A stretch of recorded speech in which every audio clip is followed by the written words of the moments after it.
जो 1947 में हुआ था वही तो पाकिस्तान में आज भी हो रहा है। वही तो पूर्वी पाकिस्तान कहा जाने वाला आज का बांग्लादेश में वही तो हो रहा है। 1.5 करोड़ हिंदू किस तरीके से बांग्लादेश के अंदर आज चिल्ला चिल्ला करके अपने आप को, अपनी अस्मिता को बचाने के लिए गुहार लगा रहे हैं। या तो उसका भारत में विलय होगा या पाकिस्तान इतिहास से समाप्त होगा, हमेशा के लिए समाप्त होगा।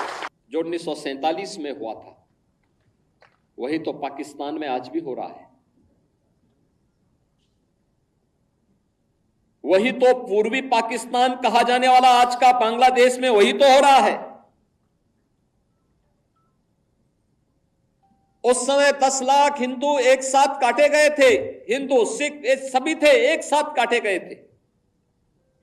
और आज भी वही आगजनी, वही तोड़फोड़, वही लूटपाट, बहन और बेटियों के साथ वही अत्याचार, उसी प्रकार की त्रासदी का दृश्य आज भी हम सबके सामने है। और इस सब के बावजूद इस प्रकार के कार्यक्रमों को केवल एक औपचारिकता बना करके हम लोग केवल अपनी बात करने तक सीमित हो जाते हैं। आखिर कब इतिहास की इन गलतियों से हम सबक सीखेंगे? और आज मैं आप सबसे यही कहने के लिए आया हूं, हम आभारी हैं प्रधानमंत्री मोदी जी के, जिन्होंने इतिहास के इन काले अध्यायों से पर्दा उठा करके देश की जनता की आंखों को खोलने का काम किया है, देश का ध्यान आकर्षित किया है, इतिहास की इन गलतियों के परिमार्जन के लिए रास्ता बनाने का एक आह्वान हम सबका किया है। और उसी आह्वान के साथ जोड़ने के लिए मैं आप सबसे भी कहने के लिए आया हूं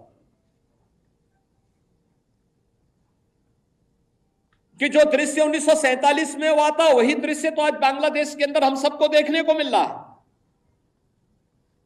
1.5 करोड़ हिंदू किस तरीके से बांग्लादेश के अंदर आज चिल्ला चिल्ला करके अपने आप को, अपनी अस्मिता को बचाने के लिए गुहार लगा रहे हैं। और दुनिया के मुंह सिले हुए कथित सेकुलरिस्ट भारत के अंदर भी इनके मुंह सिले में एक भी शब्द इनका नहीं निकल रहा है,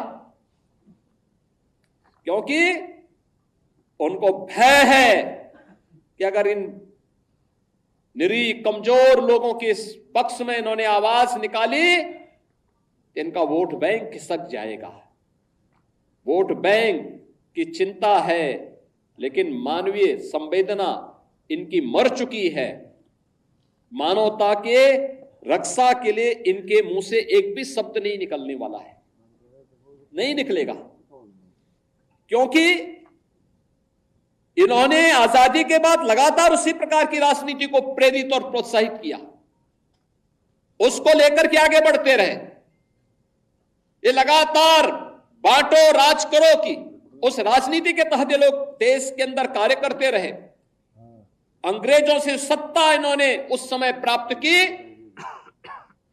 ये वास्तव में भारत की सत्ता का नेतृत्व नहीं कर रहे थे, बल्कि अंग्रेजों के ही, ब्रिटिशर के ही मानस पुत्रों के रूप में इन्होंने भारत की सत्ता को उस रूप में संचालन करना शुरू किया जैसे ब्रिटिशर इस देश के अंदर कर रहे थे। और आज उसी का दुष्परिणाम यह देश लगातार चुकाया है, अखंड हिंदुस्तान चुकाया है। लेकिन हमारा संकल्प है, महर्षि अरविंद ने जो 1947 के पहले उद्घोषणा की थी, आजादी की त्रास, देश की विभाजन की त्रासदी आजादी के मिलने के बाद अक्सर उन्होंने इस बारे में अपनी चिंता व्यक्त भी की। और उन्होंने इस बात को कहा था कि आध्यात्मिक जगत में पाकिस्तान कोई वास्तविकता नहीं है,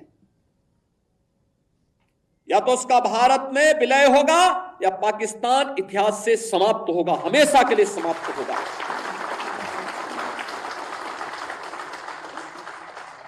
क्योंकि आध्यात्मिक जगत में जब जिसका कोई वास्तविक अस्तित्व नहीं है उसको नष्ट ही होना है,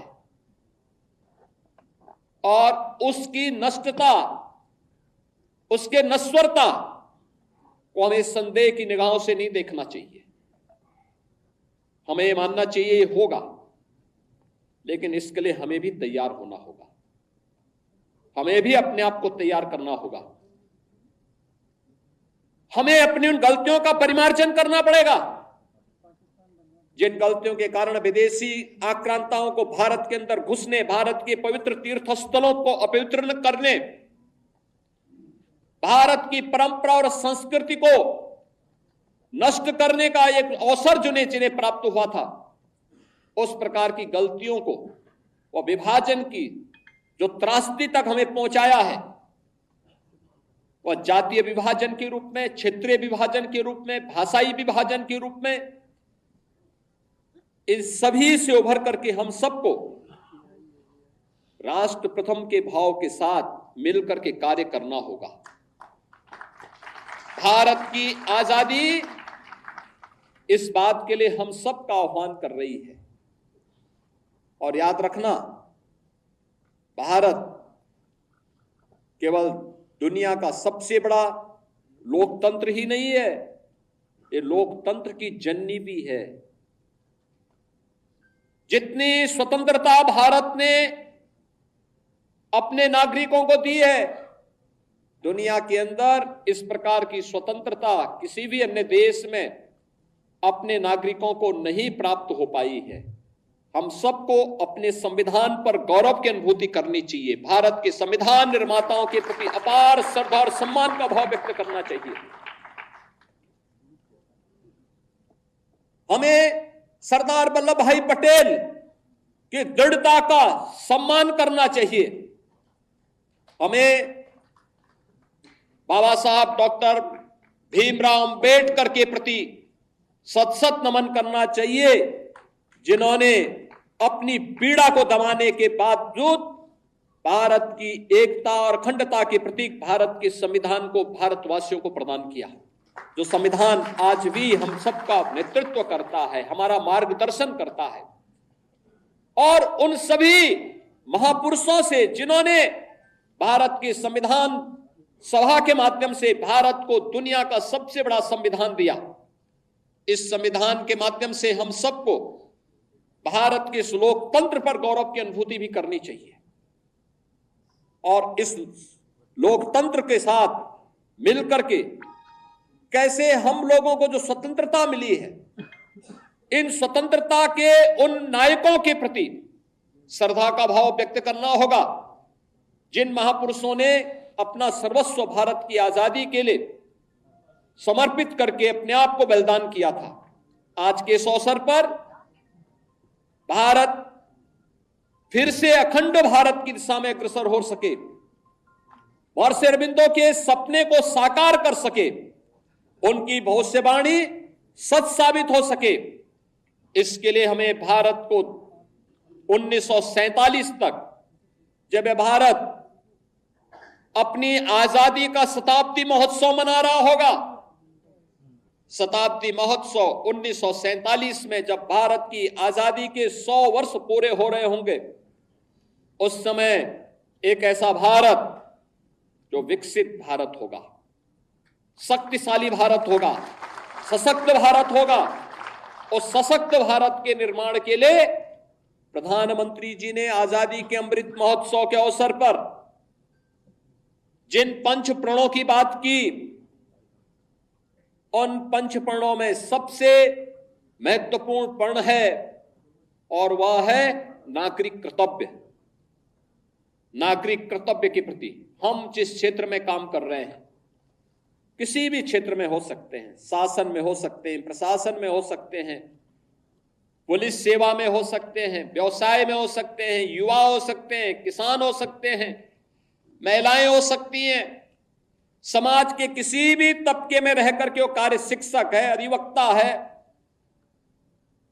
किसी भी क्षेत्र में वो काम कर रहा है, उस क्षेत्र में अपने नागरिक कर्तव्यों का पालन करते हुए राष्ट्र प्रथम के भाव के साथ उसे कार्य करना होगा। राष्ट्र प्रथम का यह भाव जब हमारे जीवन का संकल्प बनेगा, तो भारत के अंदर भारत को दुनिया की सबसे बड़ी ताकत बनने में कोई देर नहीं लगने वाली है। याद रखना, पिछले 10 वर्ष के अंदर भारत की प्रगति दुनिया को अचंभित करती है, दुनिया को आकर्षित करती है। दुनिया अभिभूत है, भारत की तरफ आशा भरी निगाहों से देख रही है, उसे विश्वास है कि भारत अगर सुरक्षित है तो विश्व मानवता सुरक्षित है। और इसलिए भारत की तरफ आज के समय में दुनिया के अंदर कहीं भी कोई संकट आता है तो भारत की तरफ दुनिया देख रही है। भारत की तरफ दुनिया का यह आकर्षण हमें एक नए भारत का दर्शन कराता है। प्रधानमंत्री मोदी जी के नेतृत्व में इस नए भारत को दुनिया की सबसे बड़ी ताकत के रूप में स्थापित करना, और 10 वर्ष में, आज से 10 वर्ष पहले भारत दुनिया की 10वीं बड़ी आर्थिक महाशक्ति था। आज भारत दुनिया की 5वीं बड़ी अर्थव्यवस्था बना है।